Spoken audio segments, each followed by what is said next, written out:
timing isn't always our timing.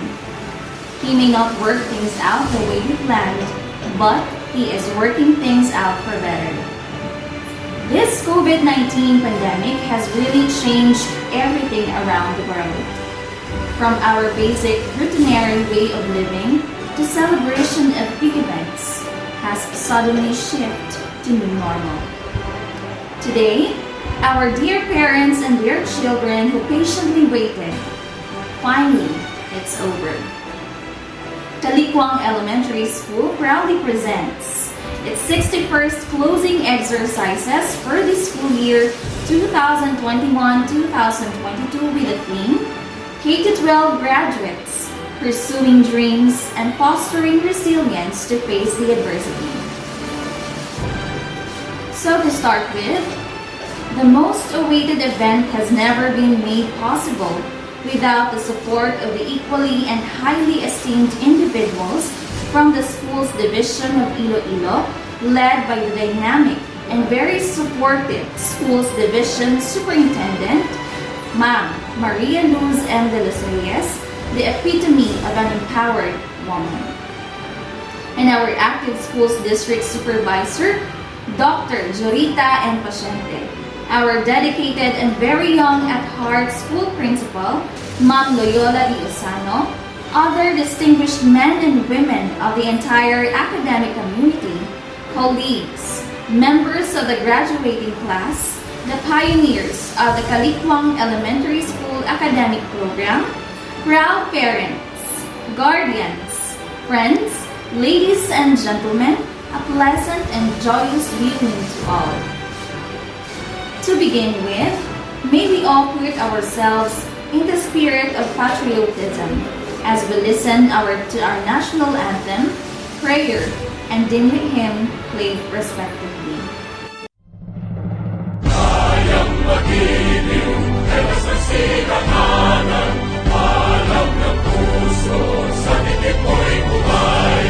Lupang binirang, tuyang ka ng magiting, sa manluluping, di ka pasisigil, sa nagatang tutok sa simoy at sa langit mong pagaw, ay hinatang tula, kawin sa pagkayang minamahal, ang isang ng atawad mo'y tagumpay na nagtitingin, ang bituin at araw niya kailan pang ay magtitingin, lumanang araw ng walhating pagsikta, buhay langit sa piling mo.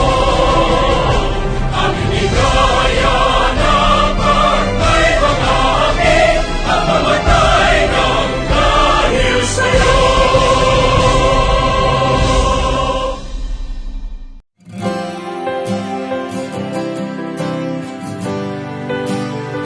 Bless the Lord, oh my soul, oh my soul.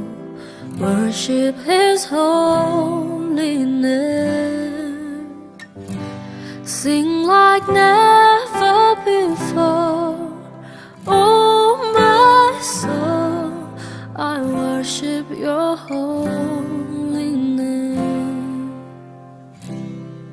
The sun comes up, it's a new day dawning.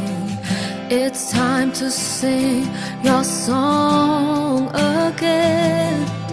Whatever may pass and whatever lies before me, let me be singing when the evening comes. Bless the Lord, oh my soul, oh my soul. Worship His holy name. Sing like never before, oh my soul.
will now give his words of welcome. To accomplish great things, we must not only act but also dream. Not only plan but also believe. To our school district supervisor, Dr. Julita M. Paciente, Mrs. Loyola D. Usano, our school principal 1, distinguished guests, teachers, parents, and friends. Let me welcome you all to our 61st closing exercises with a heartfelt greetings and renowned salutations. Good morning to all. Today, we are all gathered here to have the most indelible part of our life so far. Our virtual closing exercises with the theme, Graduate ng K-12, Masikasig sa mga pangarap at matatag sa mga pagsubok. All of us are set to reap the fruit of our hard works. Our feet are about to step in to the entrance of another stage of ourselves. We are all about to turn the page of our book of our lives to its next chapter. Our lives in elementary days have been an unforgettable journey that has prepared us for a future whatever it may hold.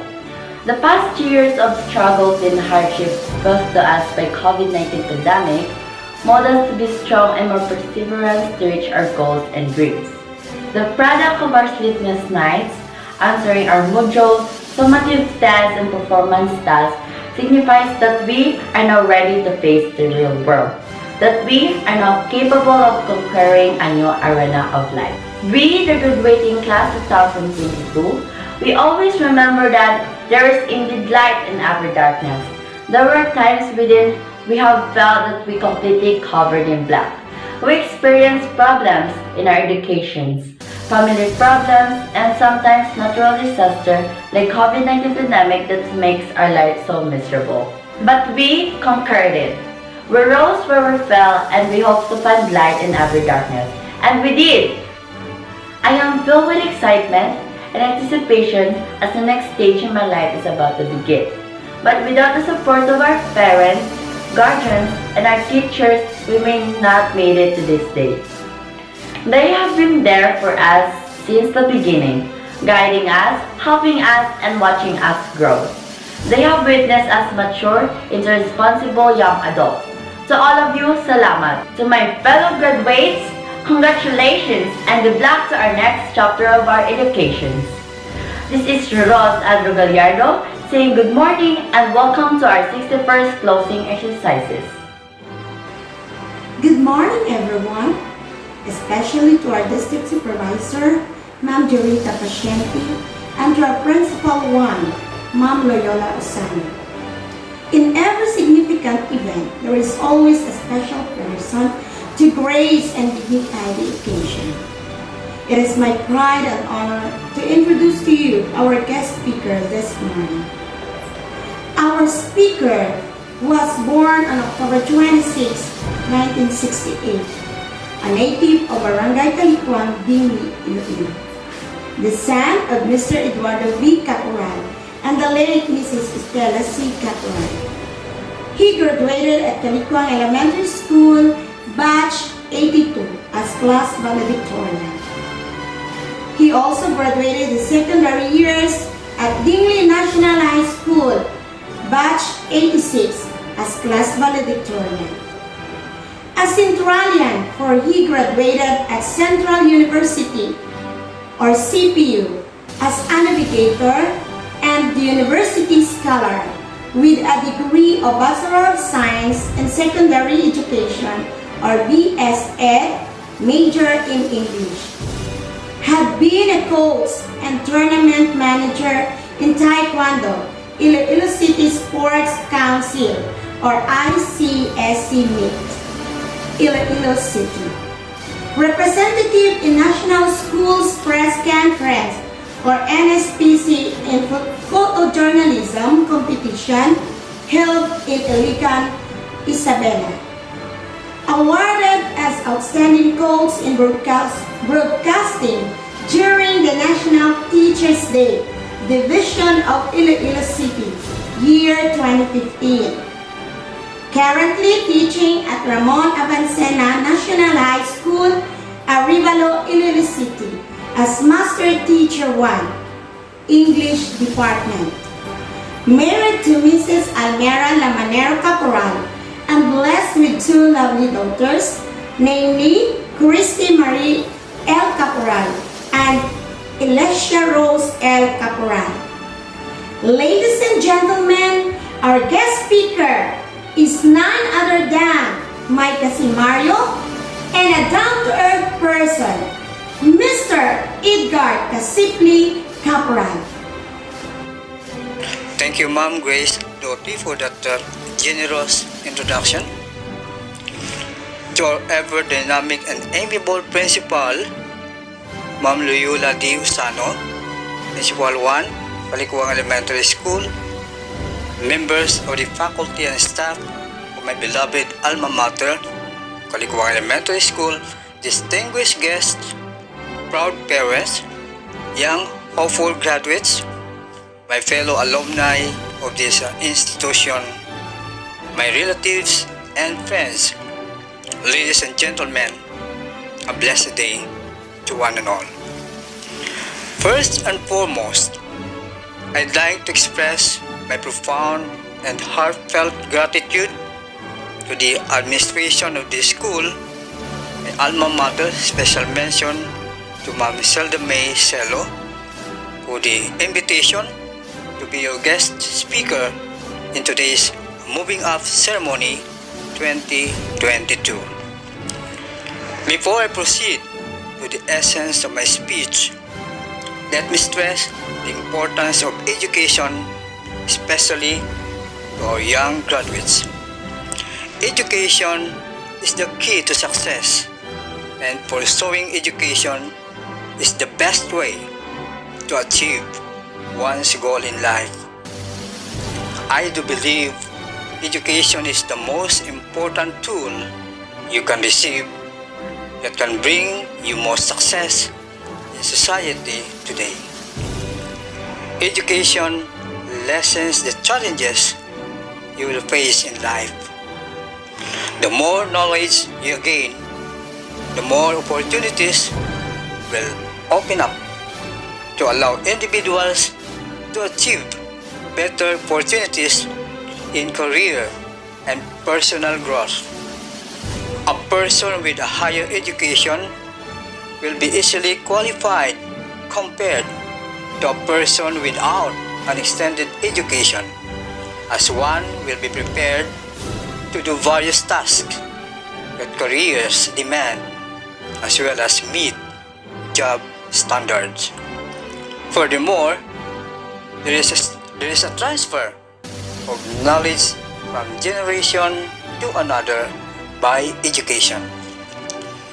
Today's theme, graduate ng K-12, masigasig sa mga pangarap at matatag sa mga pagsubok, or K-12 graduates pursuing dreams and fostering resilience in the face of adversity, is relevant as it emphasizes that despite the risk and uncertainty brought about by COVID-19 pandemic, as well as the challenges it has posed to education, Filipino learners remain resolute in their desire to build a better future anchored on a clear vision.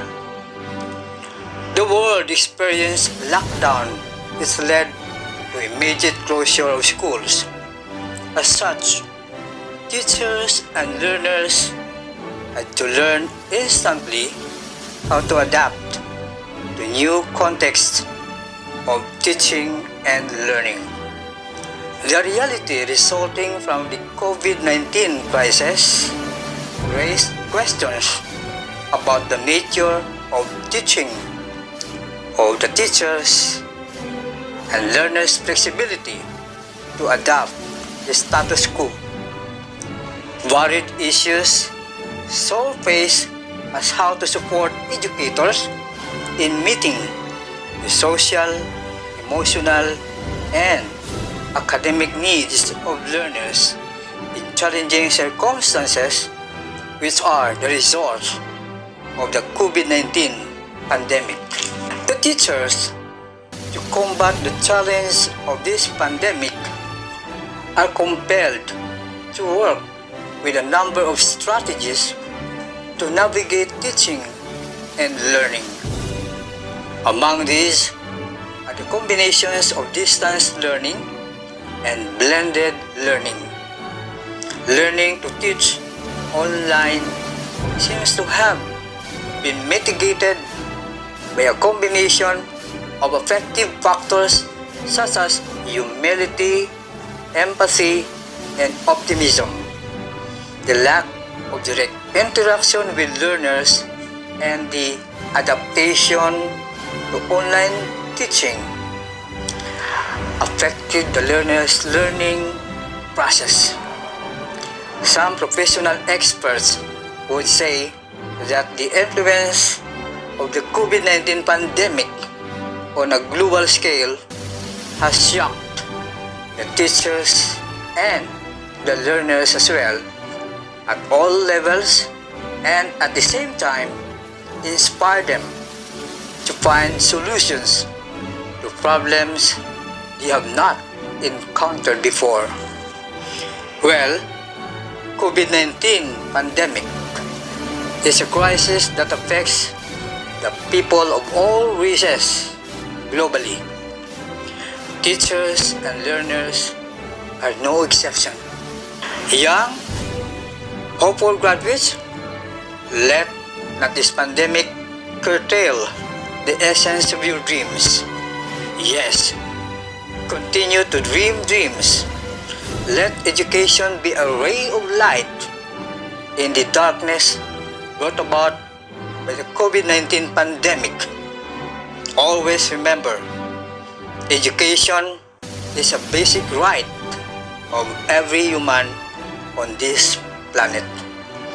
It is certainly a hope for a good life. You young graduates are standard bearers of truth and right. You must constantly motivate yourselves to reach ahead and broaden your horizon to be worthy of being tomorrow's fair hope and of today's living reality. Thank you. Congratulations, dear graduates. Keep safe and Godspeed. Thank you so much, Sir Edgar Cabral, for touching the lives of our learners and their parents. Thank you also for your generosity. As a sign of our heartfelt gratitude, we would like to present the Certificate of Recognition. This certificate reads, Republic of the Philippines, Department of Education, Region 6 Western Visayas, Schools Division of Iloilo, Schools District of Dinle, Calicuang Elementary School awards this Certificate of Recognition to Edgar C. Caporal for imparting his valuable insights and inspirations to the pupils, teachers, parents, and community members during the 61st closing exercises with the theme K-12 graduates pursuing dreams and fostering resilience to face the adversity. Given this 30th day of June 2022 at Calicuang Elementary School, Calicuang, Dinle, Iloilo, Philippines. Signed, Loyola D. Osano, School Principal 1. And now, ladies and gentlemen, you are about to witness virtually the main highlight of today's event. To do the honors of presenting this school year's candidates for graduation, may we have on our screen our very own and dedicated school principal, Ma'am Loyola D. Osano, followed right away by the confirmation and her message, Ma'am Maria Luz M. de los Reyes. May we give them a virtual applause. This is Maria Luz de los Reyes, Schools Division Superintendent. I have the honor to present to you 37 members of the graduating class of Calicuang Elementary School. They have satisfactorily completed the requirements of the K-12 curriculum. I therefore strongly recommend for the confirmation of their graduation. By virtue of the authority vested in me as Schools Division Superintendent of the Division of Iloilo Province, and upon the recommendation of your school head or your principal that you have satisfactorily completed the requirements prescribed by the Department of Education under the Basic Education K to 12 curriculum, I hereby confirm you graduates and completers of school year 2021-2022. You are now qualified to enroll in any public or private school, college, or university of your choice with all the rights and privileges appertaining. Congratulations and God bless you all. Greetings to the completers and graduates of Batch 2022. My congratulations on your well-deserved victory. Today, the field of education gained a new milestone of success. Be proud of this moment. Great result comes from hard work. Our theme graduate ng K-12, masigasig sa mga pangarap at matatag sa mga pagsubok, highlights our experience that no adversity can thwart us from accomplishing something great. Our proactive attitude and growth mindset unmask opportunities to discover new knowledge and boost our potential to pursue and achieve our vision and mission in the Department of Education. Indeed, resilience is the way forward. To our students, there is a wide horizon of opportunities waiting for you to develop your skills and excel in your chosen field. Be wise and strategic in choosing your career path. Never stop learning, exploring, persevering, and challenging yourself. Follow the path that leads you to your dreams. Become storytellers of your success, but remain humble and grateful. Aim high and hit the mark. To our dear teachers, never cease inspiring and shaping learners to become champions. Continue to manifest patience and grit to surmount challenges. Your bravery and passion are inspiration to many. You have shown indomitable strength of character, especially during this pandemic. You are indeed the new heroes of this generation. I commend the efforts of our school leaders, parents, and community partners. You play a big role in helping our department to implement a relevant, flexible, and transformative form of education. Let us continue to commit to the mandate of our department, which is to promote inclusive and quality education with the hope to produce Filipino learners who will become future leaders and influencers of this nation. Congratulations and mabuhay! Thank you, ma'am, for your heartwarming message. Congratulations, graduates. At this juncture, let us listen to the message of our DepEd Secretary, Dr. Leonor Magtolis Briones. My warmest greetings to all the school officials, administrators, faculty members, and advisors, teachers, parents, and guardians of the graduates and completers of school year 2021-2023.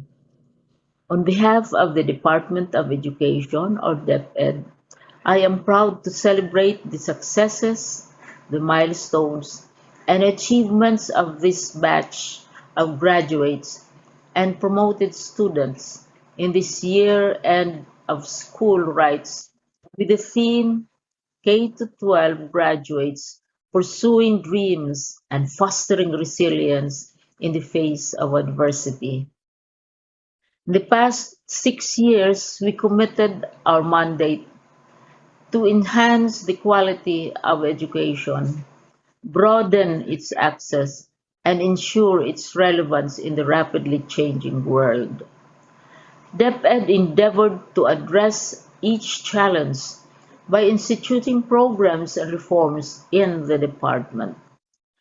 We have fully implemented the K-12 curriculum and the aggressive reforms of Sulong Educalidad to produce globally competitive learners and teachers.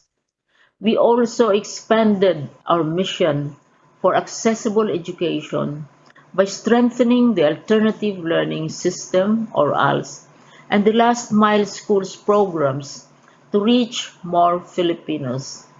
Likewise, we also established the National Academy of Sports and Education Futures Unit to create more opportunities for our learners to anticipate the future of the education system in the country. Committed to sustaining the momentum, the department has developed and implemented the Basic Education Learning Continuity Program, or BELCP, where we offered various learning modalities and produced award-winning initiatives such as DepEd TV, DepEd Commons at the height of the pandemic. Eventually, the department held its grounds against an unprecedented challenge in basic education as we progressively expand the reintroduction of face-to-face classes in the country. Indeed, education is a shared responsibility. This is why we express our utmost appreciation to our dear parents and teachers for being our partners in nurturing the youth throughout the years. To the class of 2022, resilience is in your blood. You have survived one of the toughest times in human history, yet still embraced education as your primary tool to success. I believe that with your passion and purpose, you can reach your dreams and change the world. May you keep on harnessing and imparting wisdom as together we will build a nation of competent global citizens and future leaders as well as good Filipino citizens. Thank you. Finally, it is time for the harvest, the awarding of medals to outstanding graduates. With high honors, Jeric F. Hayawon. With honors, Ross Andrew A. Gallardo. John Carlo G. Pasaul. Faith Jamie L. Flora. Brooklyn Zaira C. Kimba. Grace Leanne L. Lopez. Justin L. Celo. Christian A. Nemenyo. Ruyer Ann S. Alapaab. Kay Ayeza C. Castellanos. Amethyl Bless M. Heliedo. And Giselle L. Sudano. Ladies and gentlemen, the moment for our graduates has come. Let us witness the distribution of diploma. Grade 6 Venus, Boys, Bukayan Christian C. Kabahit Nathan Carl S. Caporal James Ryan L. Celo Justine L. with honors. Dapulang John Patrick. Gente John Boy T. Linaming Dexter D. Nemenyo Christian A. with honors. Paloyo Fernando Jr. M. Peñolbo Mark Adrian D. Raquenyo Davan Baez V. Torbolento Ramon D. Girls, Alapaap Ruyi Ann S. with honors. Kahuraw Sara Grace V. Castellanes K. Ayeza L. with honors. Diang Gielo B. Hiliedo Amethel Bless M. with honors. Ilumin Juana Riza C. Lopez Graceley Ann L. with honors. Suganov Giselle L. with honors. Advisor, Mrs. Silda May C. Candog. Grade 6 Saturn. Anotado Range Gisher A. Federico John Lawrence D. Gallardo Ross Andrew A. with honors. Hipelga Chester John S. Hayawon Jirek F. with high honors. Labuyo Rimar P. Lumawag Kerwin S. Panes Aldren B. Pangantihon Ronel E. Pasaol John Carlo G. with honors. Aquiliska Casey Sofia L. Bandilion Jean Claire B. Daguhoy Aliana Faith Lamanero. Flora Faith Jimmy L. with honors. Elisan Kisha Faith B. Pasaporte Kate Marie T. Kimba Brooklyn Syra C. with honors. Congratulations! Meanwhile, may we hear Jerry F. Hayawon, graduate with high honors, for his graduation speech, to be followed by the Pledge of Loyalty to be led by John Carlo G. Pasaul with honors. To our District Supervisor, Dr. Dorita Ed Paciente, Mrs. Loyola D. Usano, and the Principal 1 of Calicuang Elementary School, teachers, parents who are viewing this virtual graduation of Batch 2022. Good morning. All of us were ready to leave elementary, getting excited and ready as we are about to embark and face another school year. After taking our last class in e-learning environment, we'd never imagined ourselves in this pandemic. Today, in our upside-down world, let us heed a simple advice from an upside-down world author, Dr. Seuss. When something bad happens, you have three choices. You can either let it define you, let it destroy you, or you can let it strengthen you. Our life as an elementary pupil during this pandemic is so different from our usual settings before COVID-19 struck us. There were no more after-school pranks with friends. There were no more going to Sorcerer's favorite food. There were no more kulitan with teachers during and after the class. I always thought our class memories would be defined inside a normal classroom environment.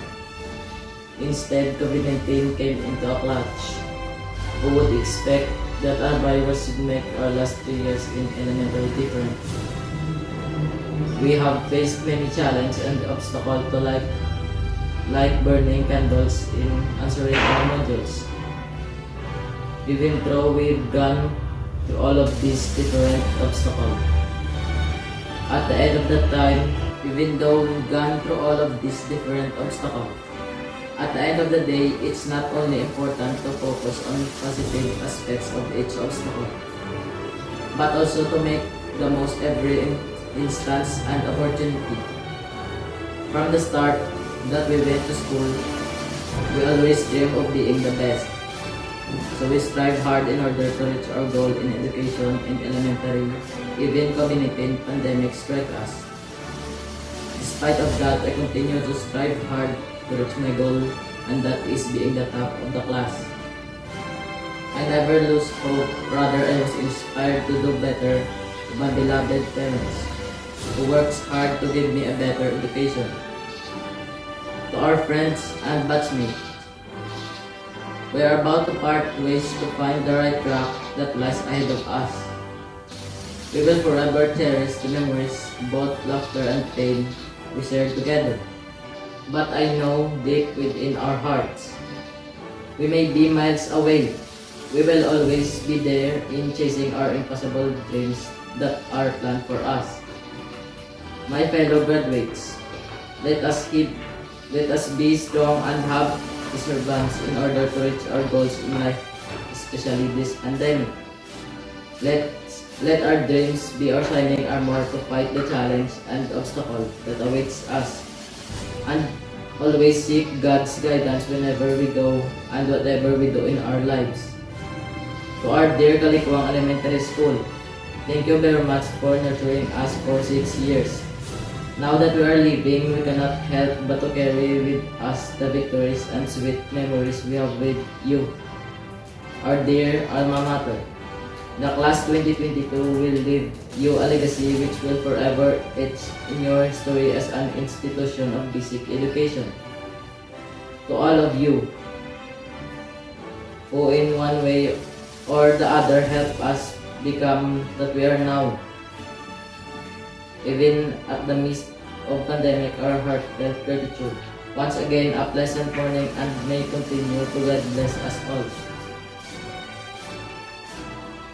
Please raise your right hand and repeat after me. On this solemn occasion, I pledge myself earnestly to the continued aims of my alma mater, to uphold the dignity of labor, to be always sincere and truthful, to make use of all useful knowledges, and to exert my utmost effort for the well-being of my country and people.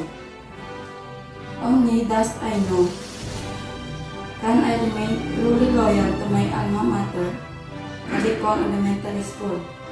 So help me God. Mrs. Loyola D. Osano, School Principal 1, will now give her closing remarks.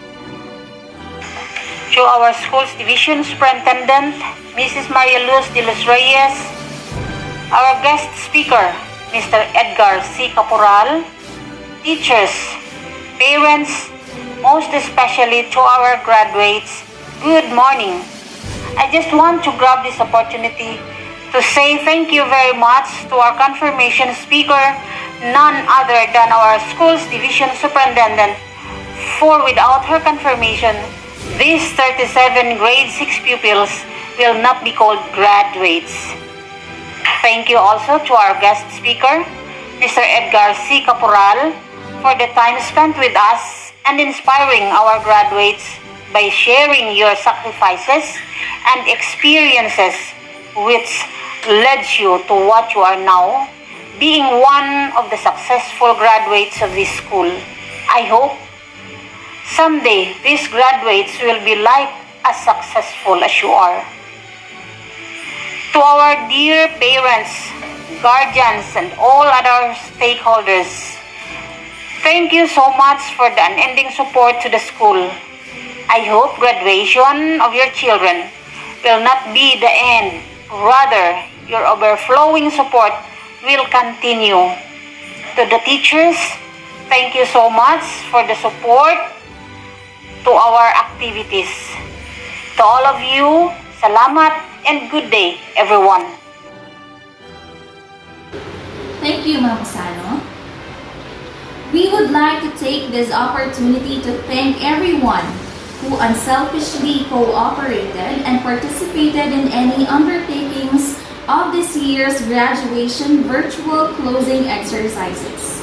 Sa tanan, madamo gid nga salamat.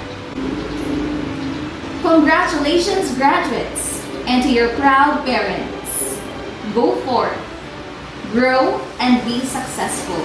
A philosopher once said, "Success is not a failure.